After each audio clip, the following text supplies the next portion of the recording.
오늘도 이렇게 또 함께 해주신 여러분께 감사를 드립니다. 오늘은 이제 제 8강이 되겠습니다. 오늘은 제 2장 통일의 길을 묻다에서 그 네 번째 시간으로 남북 통일은 참 사랑으로라는 제목으로 말씀을 드리고자 합니다. 제 6강과 7강에서 말씀을 드렸다시피 북한이란 나라를 한두 마디로 정리를 해보면 북한은 김일성에 의한 김일성을 위한 김일성의 나라입니다. 그래서 김일성의 사후에도 유훈 통치가 가능하고 일당 독재가 가능한 데다가 3대 세습이 이루어진 나라가 북한입니다. 지금 보시는 것처럼 북한은 그 권력이 손자 때까지 이루어지는 저 북한을 여러분 어떻게 하면 싸우지 않고 평화스럽게 남북 통일을 달성해 내겠느냐 하는 것이 최대 관건 아닙니까? 여러분 1987년 5월 15일에 총재 양이문께서는 남북통일운동 국민연합을 창설하셨습니다. 여기에서 왜 국민이 연합해야 할까요? 남북통일은 정부가 해야 할 일이 있고 민간 차원에서 국민이 연합해서 해야 할 일이 있습니다. 이 두 가지가 서로 조화롭게 진행이 될 때 통일과업은 원만하게 진행되는 것입니다. 그래서 먼저는 국민이 앞장서서 통일운동을 전개하는 것입니다. 남북한의 국민들이 통일을 간절히 원하고 행동하게 되면 남북의 정부는 국민의 뜻을 잘 헤아려서 구체적인 통일 플랜을 내놓아야 하는 것이죠. 그래서 남북 통일은 정부의 노력만으로도 또 국민의 노력만으로도 한계가 있으므로 이 두 영역의 노력들이 조화를 잘 이루면서 정부와 국민이 함께 노력할 때 통일은 원만하게 이루어질 수가 있는 것입니다. 그래서 남북통일운동 국민연합을 창설하실 때 총재님의 창설 메시지 중에 이런 말씀이 있습니다. 남북통일을 함에 있어서 우선적으로 해야 할 일은 남한의 국민들부터 사상무장해야 한다고 말씀하셨습니다.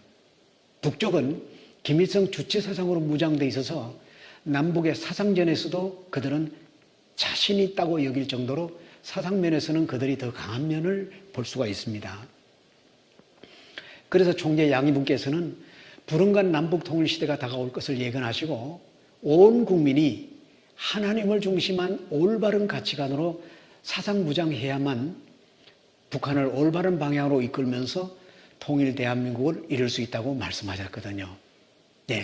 그래서 남북통일운동 국민연합이 창립된 이래 지금까지 국민들에게 통일의 의지를 일깨우기 위해서 수많은 대회, 교육, 세미나 등을 개최해 오면서 남북통일 기반 조성에 노력해 오셨습니다.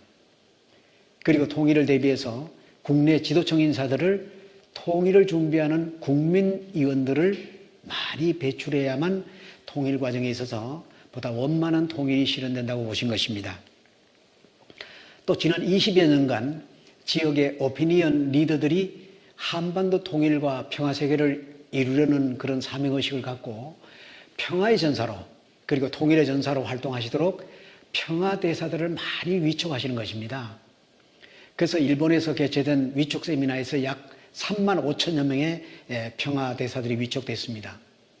국내에서도 계속해서 세미나를 통해 지역의 지도층 인사들을 대상으로 해서 평화대사를 지금도 계속 위촉해 가고 있습니다. 여기에 대사라는 단어가 들어있죠? 지금 이 방송을 경청하고 계시는 분들 중에 좀 의아해 하시는 분들이 계실 줄 압니다. 국가대사는 외국에 나가서 국가를 위해 외교 업무를 담당하는 분들이죠? 그러면 평화대사는 또 뭔 일을 하는 사람들일까요? 이분들은 지구촌의 평화를 이루려는 그런 사람들을 가리키는 호칭입니다.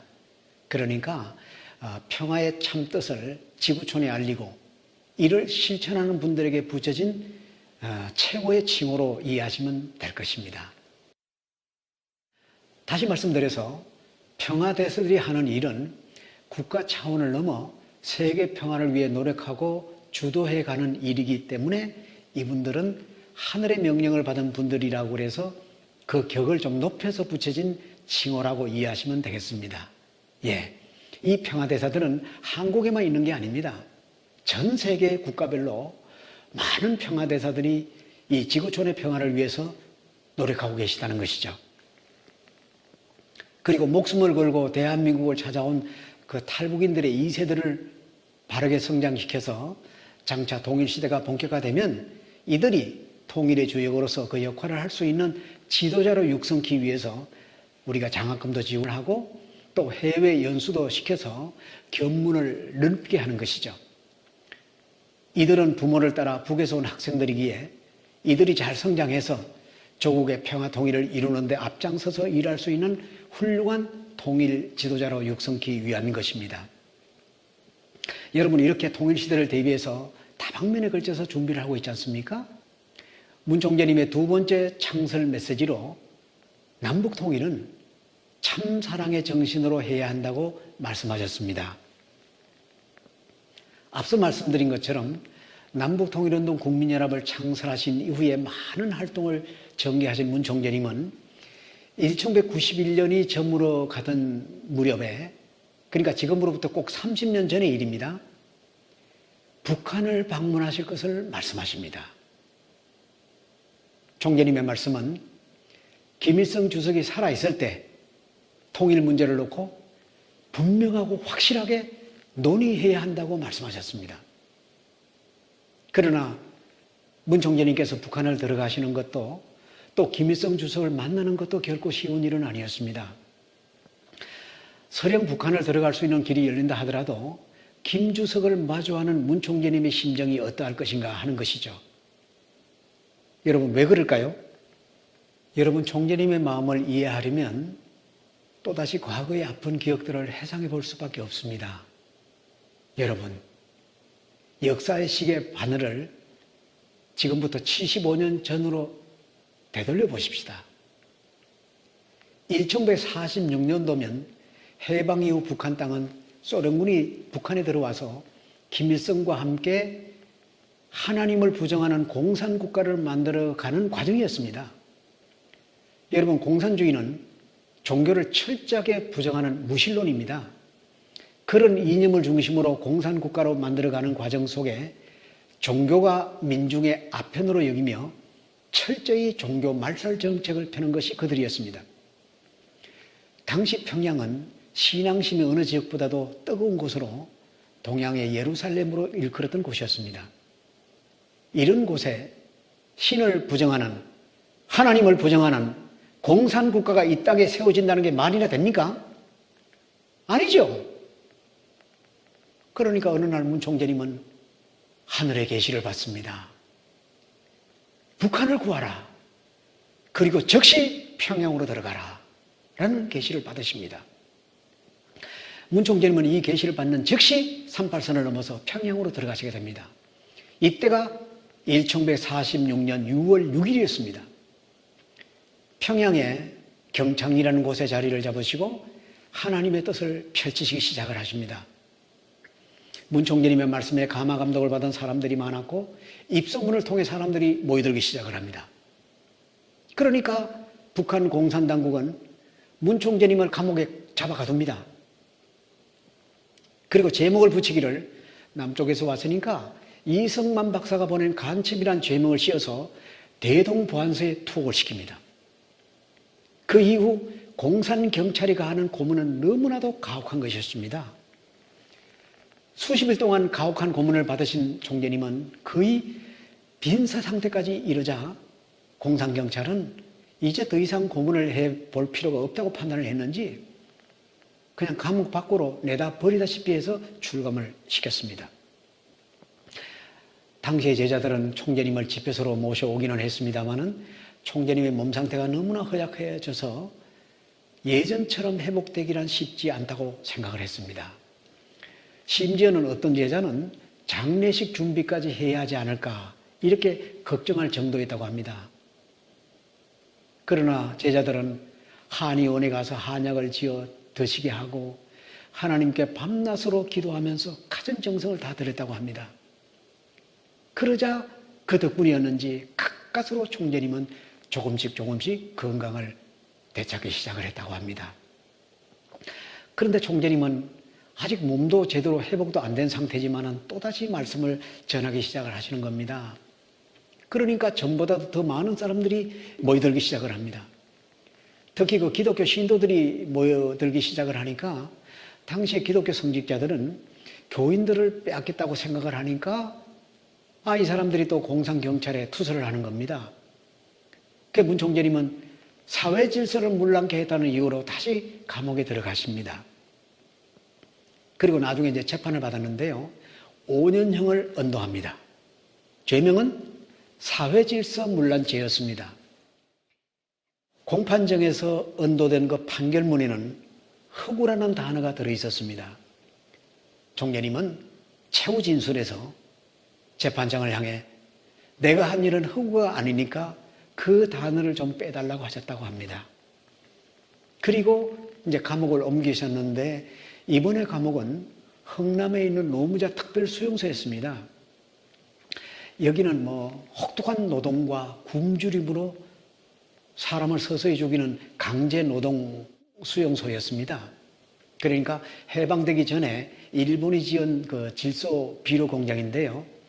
산처럼 쌓인 질소 비료를 가마니에 담아 실어 보내는 노역인데 그 열악한 수용소 환경과 굶주림에 천하장사라도 6개월을 버티지 못한다는 그야말로 죽음의 형무소였습니다. 늘 굶주림에 시달리는 수용소 환경이다 보니까 노동을 하다가 죽고 밥을 먹다가 기운이 없어 쓰러져 죽는 일이 허다했다고 합니다. 총재님은 이 지옥 같은 감옥에서 2년 8개월을 지내는 동안에 총재님을 따르는 죄수들이 생기는가 하면 모범수로 2차례나 상을 받는 등 철저하게 이 수용소 환경을 견뎌내셨습니다. 그러다가 이제 1950년 6.25 전쟁이 터지고 유엔군이 북상하면서 흥남 상공엔 미군 폭격기가 흥남 일대를 폭격을 하니까 감옥을 지키던 간수들은 도망을 가고 감옥이 파괴가 되고 그러다 보니까 이제 문 총재님은 그 감옥에서 나올 수가 있었다고 합니다. 자유의 몸이 되신 문 총재님은 제자와 함께 남쪽으로 피난 내려와서 지금 보시는 것처럼 부산에서 자리를 잡으시고 범내골이라고 하는 곳에서 손수 토담집을 짓고 다시 말씀을 전파하시면서 세계 평화를 위한 꿈을 키워 오셨습니다. 그 결과 불과 30년도 채 안 돼서 문 총재님께서는 아시아를 넘어 미국을 비롯한 세계적인 평화 기반을 구축하시게 됩니다. 그런 과정 속에서도 세계적으로 성공운동을 펼치시는 문 총재님을 테러하기 위해서 벌였던 그 북한의 공작 사건이 한두 번이 아니었습니다. 여러분, 세월은 흘렀다지만 총재님의 가슴 속에는 북한 권력으로부터 받은 그 고난의 역사를 어찌 잊을 수 있었겠습니까? 북한을 들어가시기 전에 제자들에게 하신 말씀을 우리가 주목해야 되겠습니다. 나에게 있어서 김일성은 원수 중에 원수인 것만은 틀림이 없다. 그러나 내가 원수를 원수로 대하면 그 원수 밑에서 고통받고 있는 2,500만의 북한 동포를 구할 길이 없다. 원수지만 그를 용서하고 사랑으로 그를 끌어안지 않고서는 북한 동포를 구할 수 없다고 말씀하시면서 수일 동안 하나님께 기도하시면서 김일성에 대한 미움의 마음을 정리하셨다고 했습니다. 용서한다면서 용서하는 척, 사랑한다고 하면서 사랑하는 척, 그렇게 하면서 겉과 속이 다른 모습은 진정한 용서나 사랑이 아니라는 것입니다. 진정으로 용서하고 진정으로 사랑해야, 그래야 진짜 용서이고 사랑이라는 것입니다. 다시 말씀드려서 참 사랑이라는 것입니다. 그런 마음으로 북한을 들어가셔서 김일성 주석을 만나게 됩니다. 문 총재와 북한의 인연은 1991년으로 거슬러 올라간다. 1991년 12월 6일 문선명 총재는 평양에 도착했다. 남한의 한 사회 인사가 공식적인 방북을 한 이례적인 사건. 북한은 이를 환영한다. 김일성 주석과 단독 회담을 하기 위해 평양으로 간 문선명 총재. 획기적인 일이 분명했다. 그는 당시 왜 북한으로 간 것일까? 문선명 총재는 북한에 도착한 문선명 총재가 만수대 의사당에서 당의 최고 간부들과 가진 회담. 이때 북측 대표였던 조국평화통일위원회 윤기복 위원장을 향해 문 총재가 던진 말은 누구도 상상하지 못한 말이었다. 주체 사상은 틀린 사상이다. 미흡한 사상이다. 아주 그냥 노골적으로 말씀하시면서 윤기복 위원장 내 말이 틀렸어? 막 이러시면서 아이 소학교 아이들 다루듯이 윤기복 위원장 얘 대답 좀 해봐. 그래 주체상 가지고 남북 통일할 수 있겠어? 세계 통일할 수 있겠어? 안 돼. 어딘도 없어. 당 지도자들 앞에서 노골적으로 주체 사상을 비판하였지만 김일성은 문선명 총재를 반갑게 맞이했다. 당시 북한은 북핵 사찰 문제로 국제적인 압박을 받으며 예민해져 있었고 남한과도 경색되어 있었다. 그런 북한으로 들어간다는 사실, 더욱이 북한의 김일성 주석을 만나는 일은 결코 쉬운 일도 안전한 일도 아니었다. 그리고 김 주석과 마주 앉아서 남북 통일과 관련해서 10개 사항에 합의하는 등 통일의 물꼬를 트는 중요한 회담이 있었습니다. 그중 중요한 몇 가지만 좀 말씀을 드리면 김 주석, 앞으로 남북 통일은 반드시 평화적인 방법으로 해야 합니다. 그리고 이산 가족들 만나게 해줍시다. 핵무기는 통일의 방해가 되니까 만들면 안 되고 남북한의 지도자가 만나서 허심탄회하게 대화하며 민족 문제를 풀어가야 되지 않겠소? 그리고 이제부터 남북한이 서로 왕래하면서 서로 돕고 사는 교류와 협력에 지속적으로 노력해야 할 것을 제의하셨습니다. 문 총재님은 87년도에 남북통일운동 국민연합을 창설하실 때 교류와 협력을 지속적으로 해야 한다고 이미 말씀하신 바가 있었습니다. 그리고 말씀만 하신 것이 아니고요. 교류와 협력을 실천해 오셨지요. 예. 문 총재님께서 창설하신 리트렌저스를 평양에 보내가지고 평양 시민들에게 이제 공연을 했죠. 평양 시민들이 얼마나 좋아했는지 모릅니다. 그러니까 또 북한에서는 평양 학생 소년 예술단이 이제 서울에 와가지고 서울의 예술의 전당에서 며칠간 공연을 했지 않습니까? 그래서 잠시나마 이념적 갈등을 잊고 남북이 하나 되는 그런 역사적인 장면도 이뤄나갔죠. 그리고 문 총재님은 또 북한 그 남포시에 자동차 생산 공장을 세워주셔서 자동차가 생산이 됩니다. 예, 이 자동차들이 북한 전역을 지금 달리고 있지 않습니까? 또 평양에서 보통강 호텔이라고 해서 이제 호텔도 운영을 하시고요.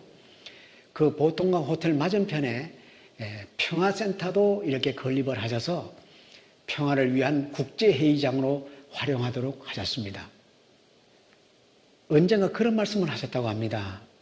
내가 대북 사업을 펼치는 것은 단순히 경제적 논리가 아니다.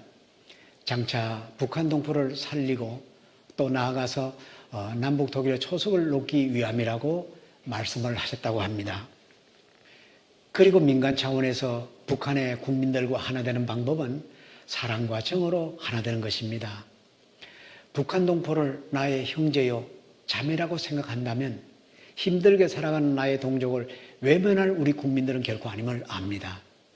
정의 민족이요 평화를 사랑하는 우리 민족이 하나 되는 것은 그리 어렵지 않은 것입니다. 그래서 완전한 통일로 가기 전에 어떻게 하든지 저 DMZ를 뚫어서 서로 왕래하고 소통하는 그런 남북이 된다면 아마도 절반의 통일은 이루어질 것입니다. 독일처럼 말입니다. 독일도 통일되기 전에 서독 사람이 동독으로 또 동독 사람이 서독으로 왕래하면서 친척을 만나고 서로의 삶의 모습을 또 비교도 하면서 교류와 협력을 하지 않았습니까?